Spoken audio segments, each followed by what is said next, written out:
मेरे प्यारे विद्यार्थियों, आप सभी का स्वागत। आज कुछ अलग अंदाज में दो लाइन। लफ्ज़ों की दहलीज पर मेहरबान जुबान है, कोई अकेलेपन से तो कोई हालात से परेशान है। जलाए रखेंगे चिराग उम्मीदों का हमेशा हम, छोटी सी जिंदगी है बच्चों, हंस कर बिताएंगे हम। इसी विश्वास के साथ और इसी वादे के साथ कि हम अपने ज़िंदगी को हंसकर बिताएंगे और आगे बढ़ेंगे।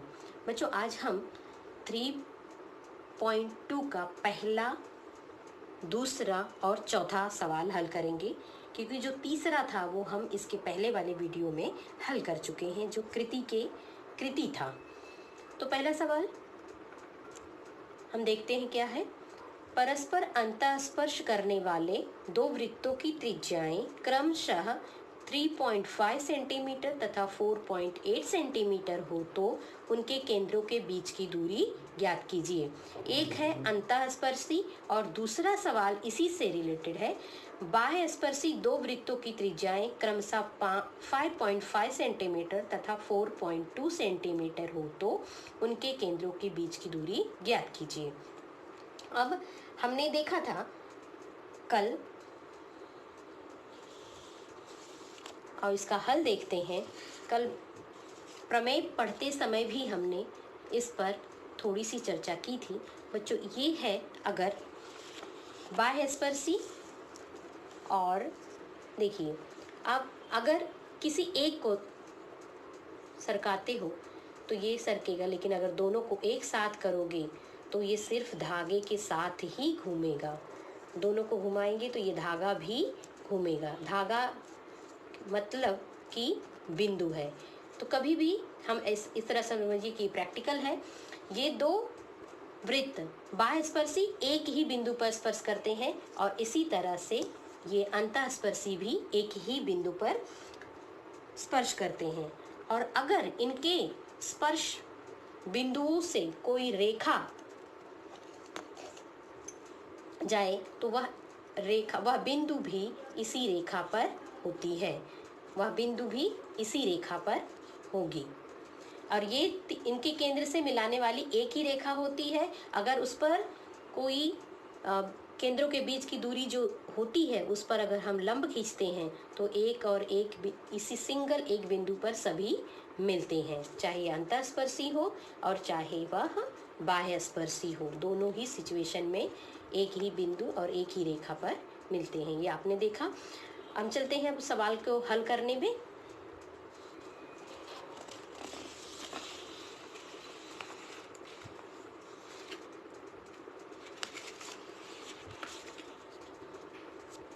पहले सवाल का, मानो दो वृत्तों की त्रिज्याएं क्रमशः R1 और R2 है तथा हम उनका मान रख देंगे। R1 बराबर 3.5 centimetre, R2 equal to 4.8 centimetre.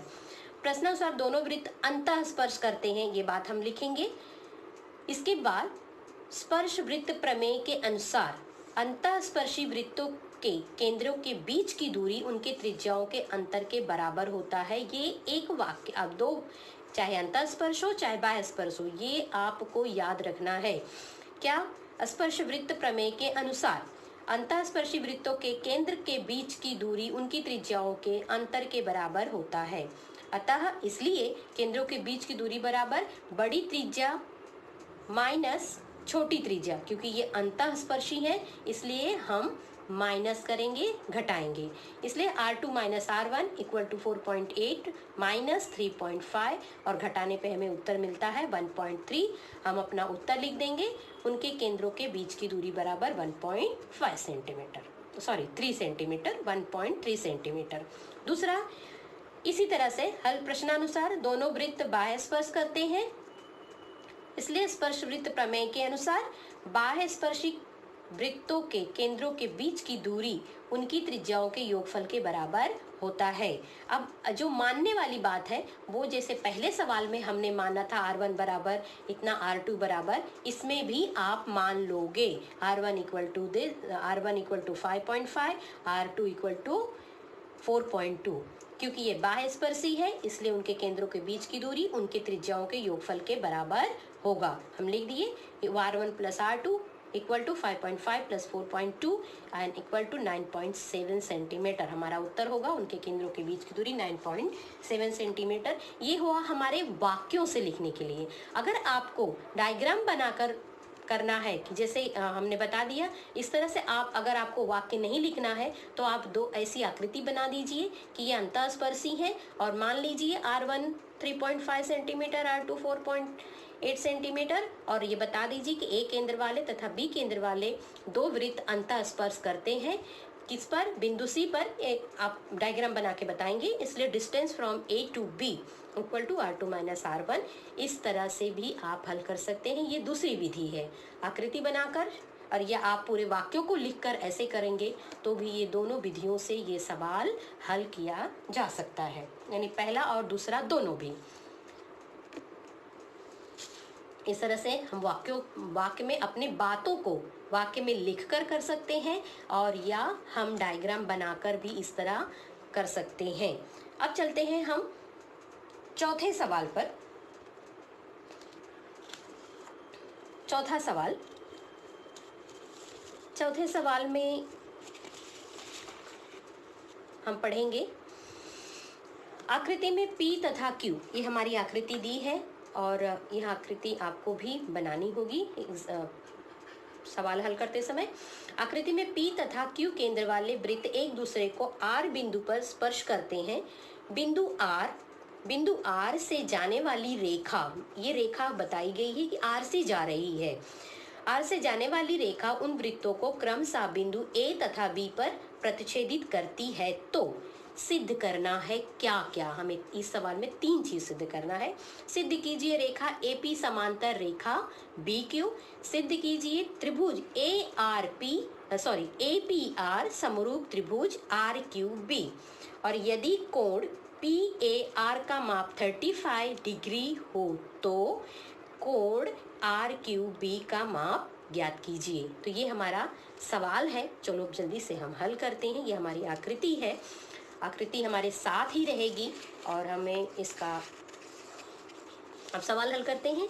पहला है, सिद्ध करो कि AP समांतर रेख BQ। अब PRQ एक रेखी है स्पर्श वृत्त प्रमेय से। केंद्र, दोनों केंद्र में और जहां वो स्पर्श करते हैं ये हमने कल ही सिद्ध किया प्रमेय से, और ये एक रेखी है। हमने लिख दिया कि PRQ एक रेखी है। क्यों? क्योंकि ये स्पर्श वृत्त प्रमेय से एक ही रेखा पर स्थित होते हैं। बाह्य स्पर्शी बिंदु एक ही रेखा पर केंद्र से मिलाने वाली रेखा पर स्पर्श होते हैं वो बिंदु एक रेखा पर। इसलिए अब त्रिभुज PR में रेख PA, अब हम दोनों त्रिभुजों की तुलना करेंगे। एक त्रिभुज में त्रिभुज PAR में हम देखेंगे रेख PA सर्वांग सम रेख PA सर्वांग सम PR एक ही वृत्त की त्रिज्याएं। इसलिए अगर ये दोनों त्रिज्याएं आपस में सर्वांग सम है, इसका मतलब ये आधार के कोण भी सर्वांग सम होंगे समद्विबाहु त्रिभुज की प्रमेय द्वारा। अगर मान लो ये x मान लिया हमने, ये भी x है, उसी तरह इस त्रिभुज में भी RQ सर्वांग सम QB, क्योंकि ये भी एक ही वृत्त की त्रिज्याएं हैं। तो मतलब ये हुआ कि ये जो कोण यहाँ बना है यहाँ पर, ये भी सर्वांग सम कोण, ये भी समद्विबाहु त्रिभुज की प्रमेय द्वारा। अब यहाँ पर हमने क्या देखा कि ये आधार के कोण सर्वांग सम है और ये आधार के कोण सर्वांग सम है। अब हम क्या देखते हैं कि ये कोण और ये, क्योंकि ये भी एक रेखा है, ये भी एक रेखा है, दो रेखाएं जब प्रतिच्छेदित होती हैं तो यहाँ पर बनने वाले दो कोण को हम शीर्षाभिमुख कोण कहते हैं। अब ये शीर्षाभिमुख कोण भी आपस में सर्वांग सम है।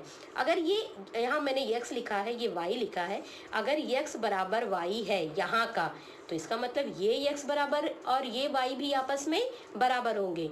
तो मतलब क्या हुआ कि ये चारों कोण, यह कोण भी, यह आपस में सर्वांग सम हो गए। अब देखते हैं इसका हम उपयोग कैसे करते हैं। ये आपको इसको अच्छी तरह से समझ लीजिए कि चारों कोण आपस में सर्वांग सम हो गए।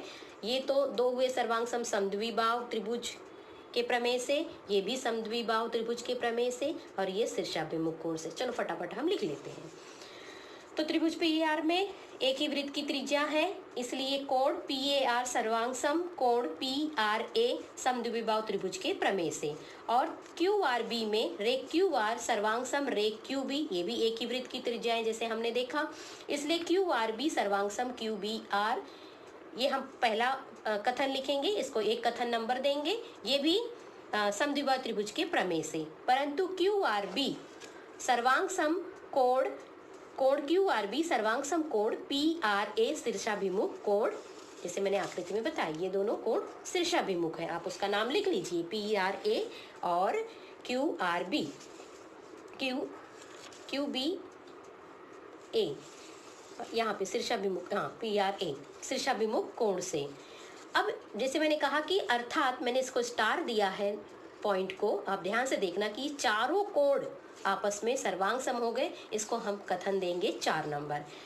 अब आगे बढ़ते हैं, इसलिए कोण PAR सर्वांग सम कोण QBR कथन 1 2 3 से हमने कहा ना, यहाँ पे देख लिया कि ये सर्वांग सम इस कोण के और ये सर्वांग सम इस कोण के, लेकिन इन दोनों कोणों को देखो PAR QRB यहाँ पर है, एक कोण सर्वांग सम PRA यहाँ पर, यानी कि ये आपस में एक कोण इसका एक कोण इसका आपस में सर्वांग सम हो गए, अर्थात ये चारों कोण आपस में सर्वांग सम हैं। ये हमने कथन 4 में लिख दिया। और इसी के अनुसार कोण PAB सर्वांग सम QBA हो गया और ARB एक रेखीय है, ये हमारा दत्त है, एक ही रेखा पर है, एक रेखा जा रही है, रेखा आर से गुजरने वाली रेखा A पर और B पर प्रतिच्छेदित करती है, ये हमारे सवाल में दिया है, यानी कि ये एक ही रेखा है। अर्थात रेख PA समांतर रेख QB, PA समांतर, अब हमने लिख दिया PA समांतर QB, क्योंकि अगर देखोगे ध्यान से, अब इस आकृति को देखो, अगर थोड़ा सा इसको आगे बढ़ाएं तो ये 2 समांतर रेखा हुई, और अगर इसको हम तिर्यक रेखा मानते हैं, A और B को तिर्यक रेखा मानेंगे तो यह कोण सर्वांग सम इस कोण के हुआ, चारों कोण सर्वांग सम, तो हम कौन सा लेंगे, ये कोण, क्योंकि ये एकांतर कोण है।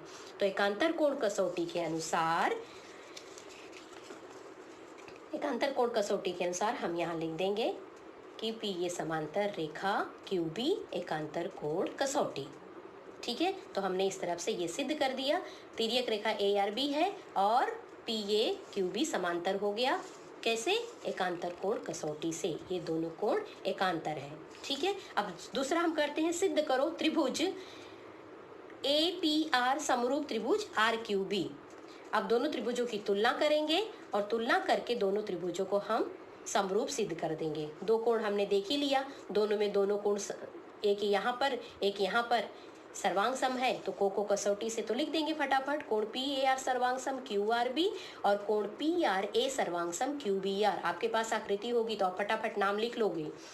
कथन 2 और 3 से, 2 3 और 4 से चारों कोण आपस में सर्वांग सम है, जब सर्वांग सम है तो दोनों त्रिभुज क्या, को कसौटी के अनुसार समरूप हो गई। ठीक है, अब तीसरा, अगर कोण PAR 35 है तो RQB हमें निकालना है, RQB या RPA, ये दोनों कोण तो सर्वांग सम ही है। अब हम लेते हैं किसी भी एक, RQB पूछा है इसलिए हम इस त्रिभुज का नाम लेंगे, अदरवाइज अगर यहाँ पूछा होता तो हम इस त्रिभुज का नाम लेते, तो हम इसमें देख लेते हैं फटाक से। RQB में अब PRA सर्वांग सम QRB, ये चारों कोण आपस में सर्वांग सम है, और एक कोण का अगर माप 35 है तो बाकी सारे कोण भी 35 ही होंगे, कथन 4 से। अब QRB में तीनों कोण का नाम लिखेंगे, कोण QRB प्लस कोण QBR प्लस कोण RQB बराबर 180 अंश, त्रिभुज के अंतःकोणों के मापों का योगफल, और ये 4 कोण सर्वांग सम है, सिर्फ इसमें यही कोण हमें नहीं मालूम है, बाकी ये कोण तो 35 हो गए, तो हम उसका मान रख देंगे, QRB 35, QBR भी 35, सिर्फ RQB यही हमें ज्ञात करना था, और इक्वल टू 180 डिग्री RQB, इसलिए कोण RQ बराबर 180 माइनस 70 डिग्री, और हम घटा देंगे तो हमें मिल जाएगा 110, जो हमें ज्ञात करना था। तो मेरे ख्याल से बच्चों आपको ये समझ में आया होगा आकृति हिसाब से। आप इसको एक बार जरूर पूरा देखिए, 2 बार देखिए, दोहराइए, और एक बार लिख के इसको अच्छी तरह से तैयार करिए।